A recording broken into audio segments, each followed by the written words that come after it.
Hello my students, welcome back to the class. आज की class में हम गोइंग प्लेसेस नामक लेसन के लॉन्ग आंसर टाइप क्वेश्चन करने वाले हैं। ये क्वेश्चन एग्जाम में आपको जरूर देखने को मिलेंगे क्योंकि बहुत ही इंपॉर्टेंट क्वेश्चन है इस लेसन के। ठीक है, तो बारी बारी से देख लेते हैं कौन कौन से इंपॉर्टेंट क्वेश्चन हैं। और इसमें शामिल किए हैं 5 क्वेश्चन हैं और 5 क्वेश्चन का एक ही आंसर रहेगा। आपके काम को आसान बनाने के लिए ये सारी जो है ना जद्दोजहद की जाती है, तो आप इसको बड़े ही सीरियसली से अपने समझना है। ठीक है, नोट डाउन करना है और याद करना है। तो पहला क्वेश्चन देख लेते हैं। Sophie's dreams and disappointments are all in her mind. Sophie के सपने और सोफ़ी की निराशाएं सारी उसके दिमाग में है। देखो, वैसे तो सभी के दिमाग में सपने भी होते हैं, निराशाएं भी होती हैं, वो हम उनको कैसे लेते हैं, ठीक है, वो हमारे पर डिपेंड करता है। ऐसे ही सोफ़ी के दिमाग में कुछ सपने चल रहे होते हैं, कुछ निराशाएं हैं, वो उसके दिमाग में ही है। और वो वाई और वाई नोट, ऐसा है या नहीं है। ठीक है, तो ऐसा है तो क्यों, और ऐसा नहीं है तो क्यों नहीं है। ठीक है, अगला क्वेश्चन देखो। Sophie suffers because she dreams. Sophie इसलिए पीड़ित है क्योंकि वो सपने देखती है। देखो, सपने देखना बुरी बात नहीं है, लेकिन अपने लिमिट से बाहर सपने देखना वो बुरी बात हो जाती है। ठीक है, but all her dreams and disappointments are the creation of on her minds. लेकिन उसके सपने और उसके जो निराशाएं हैं वो उसके दिमाग की ही उपज हैं। गिव योर व्यूज, आप इस बारे में अपने विचार व्यक्त कीजिए। 2014 में आया हुआ क्वेश्चन ये। Contrast Sophie's real world with her fantasies. भाई, सोफ़ी के वास्तविक संसार की तुलना अपने उसकी कल्पनाओं के संसार से करनी है। फैंटेसीज का मीनिंग था कल्पनाएं। ये 2013, 14 और 17 में आया हुआ है SBSC के एग्जाम्स में। What impression do you form of Sophie's character from the story? इस कहानी से आप सोफ़ी के चरित्र के बारे में क्या मतलब जानकारी पाते हैं, क्या उसमें प्रभावित होते हैं। Do you agree with the way Sophie tries to fulfill her dreams? क्या आप सोफ़ी जिस प्रकार से अपने सपनों को पूरा करना चाहती है, क्या आप उस बात से भाई सहमत हैं? देखो, सहमत नहीं है क्योंकि वो सारी चीज़ें एक्सेस में करती हैं।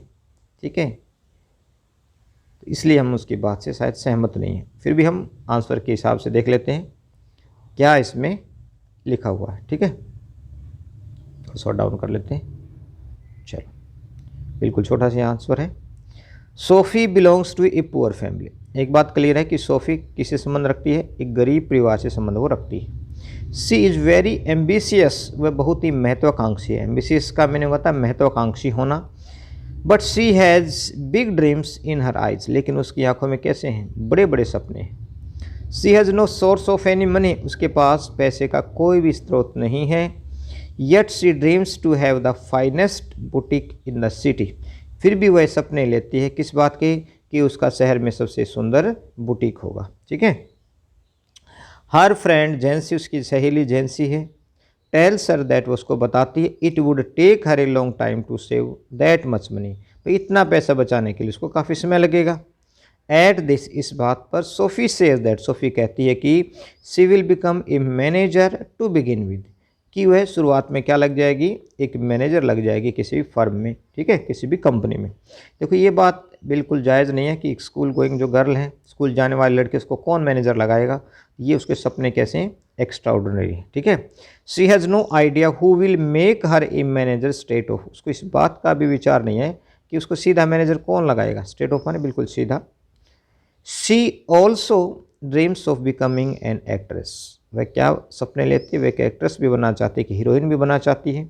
She wants to run a boutique side by side, वह साथ ही साथ अपना बुटीक भी चलाना चाहती है। बिकॉज, क्योंकि actresses don't work full time, क्योंकि जो अभिनेत्रियां होती हैं उनको पूरा टाइम काम नहीं करना पड़ता है।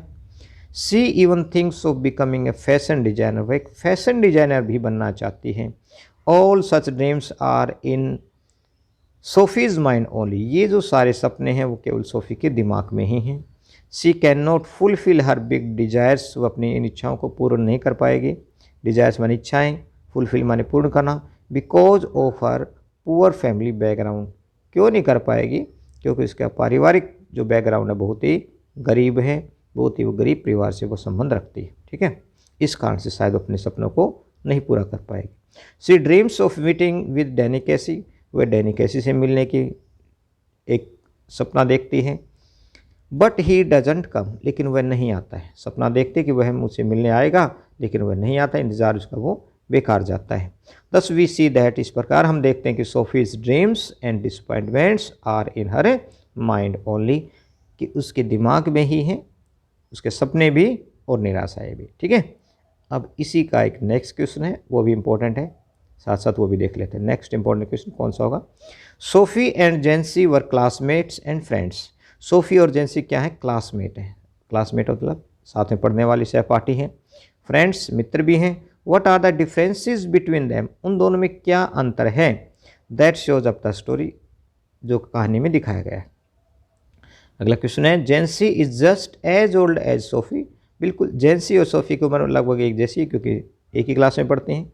तो जेंसी भी बिल्कुल सोफ़ी जितनी उम्र की ही है, but she is very different from her, लेकिन फिर भी वो उससे क्या है, काफ़ी भिन्न है, अलग है। Bring out the contrast between two friends, इन दोनों मित्रों के बीच में, उन दोनों सहेलियों के बीच में क्या अंतर है उसको बताइए। Citing relevant instances from the story, इस कहानी से आपने कोई मतलब उचित जो उदाहरण है वो भी उठाने हैं। गोइंग प्लेसेस, कौन सी कहानी से? गोइंग प्लेसेस नामक कहानी से। ठीक है, अगला क्वेश्चन है, compare and contrast SoFi and जेंसी। SoFi और जेंसी के बीच में अपने कंट्रास्ट को दिखाना है, क्या उनमें अंतर है। Highlighting their temperament and aspirations, उनके स्वभाव में, उनकी इच्छाओं में क्या अंतर है, क्या समानताएं हैं, आपने उनको हाईलाइट करना, उनको बताना, उजागर करना। ठीक है, describe in brief the conversation between Sophie and Jansie when they are coming home from school. जब वह दोनों लड़कियां, दोनों सहेलियां स्कूल से घर की तरफ आ रही थी, तो उन दोनों के बीच में किस तरह की बातचीत होती है उसको आपने बताना है। What idea do you form of Sophie's friend Jansie, अगर जेंसी का करेक्टर आता है तब भी आपने यही लाइनें लिखनी है। From the story going places, going places नामक कहानी से आप जेंसी के बारे में क्या जानते हैं। ठीक है, चलो अब कर लेते हैं आंसर को हम कैसे सेटअप करेंगे। बिल्कुल ही सिंपल लैंग्वेज में है, आप बड़ी आसानी से याद कर सकते हैं। अगर ये भी याद नहीं हुआ तो फिर आप पास नहीं हो पाओगे। ठीक है, Sophie and Jansie are classmates. अब हमने देखा कि सोफ़ी और जेंसी क्या हैं, दोनों क्लासमेट्स हैं एंड फ्रेंड्स, और मित्र भी हैं। They belong to poor families, दोनों ही किस परिवार से संबंध रखती हैं? गरीब परिवार से संबंध रखती हैं। जेंसी जो प्रैक्टिकल गर्ल, लेकिन एक बात याद रखनी है कि जेंसी कैसी लड़की है? प्रैक्टिकल लड़की है, मतलब व्यवहारिक लड़की है, रियलिस्टिक है, वास्तविकता में रहने वाली लड़की है। She has no false dreams, उसके कोई भी झूठे सपने नहीं हैं। She tries to make Sophie give up her false ambitions, वह सोफ़ी को क्या करती है? सोफ़ी को मनाती है, सोफ़ी को तैयार करती है कि भाई तू भी इन झूठी जो महत्वाकांक्षा उनको छोड़ दे, गिव अप माने छोड़ देना। Sophie tells Jansie that she will start a boutique after living school, Sophie जो है वो जेंसी को बताती है कि स्कूल के बाद, स्कूल छोड़ने के बाद वह क्या बनाएगी? अपना एक बुटीक शुरू करेगी। जेंसी सेज दैट, इस बात पर जेंसी कहती है कि it takes a lots of money to start a boutique, अगर बुटीक को शुरू करने के लिए तो काफ़ी पैसों की आवश्यकता होती है। देन सोफ़ी सेज दैट, फिर इस बात पर सोफ़ी क्या कहती है? She will become a manager to begin with, की शुरुआत में क्या बन जाएगी? मैनेजर बन जाएगी।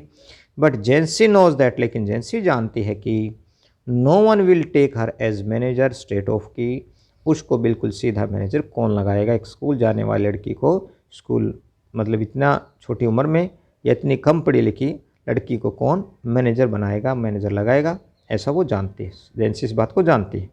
सी also wants to become an actress, Sophie जो है वो क्या बनना चाहती है? एक एक्ट्रेस भी बनना चाहती है, और एक फैशन डिजाइनर या कोई फैशन डिजाइनर बनना चाहती है। बट जेंसी सेज दैट, लेकिन जेंसी कहती है कि they are ear marked for biscuit factory, भी वे तो क्या हैं? बिस्किट फैक्ट्री में काम करने के लिए बने, मतलब इतने गरीब परिवार में कोई बड़े बड़े सपने वो नहीं देख सकते हैं, इसलिए वो कहती है कि भाई वे तो बिस्किट फैक्ट्री जैसे ही छोटे मोटे काम वो कर सकते हैं। ठीक है, Jansie tells her to be practical in thinking, Jansie उसको कहती है कि भाई तुम अपने विचारों में कैसे हो जाओ? प्रैक्टिकल हो जाओ, व्यवहारिक हो जाओ, जो वास्तविकता उसको समझो। दस वी सी दैट, इस प्रकार से हम देखते हैं कि there is a big difference between the two friends, इन दोनों ही मित्रों में, दोनों ही सहेलियों में क्या काफ़ी अंतर है। तो ये थे इस कहानी के गोइंग प्लेसेस नामक लेसन के इंपॉर्टेंट क्वेश्चंस। इनमें बहुत सारी बातें दोनों ही आंसर्स में आपको देखने को मिली होंगी। बहुत सारी बातें क्या कॉमन है, क्योंकि पूरी ही कहानी क्या है, जेंसी और सोफ़ी के जीवन को बताती है। ठीक है, दोनों के बीच में क्या अंतर है उसको बताती है। और नेक्स्ट क्वेश्चन हम करेंगे वो सोफ़ी के पिताजी के बारे में है, वो भी अगला इंपॉर्टेंट क्वेश्चन है, वो बहुत ही जल्दी मैं आपके लिए लेकर आऊँगा। ठीक है, तब तक आप इनको लिखें और याद करें।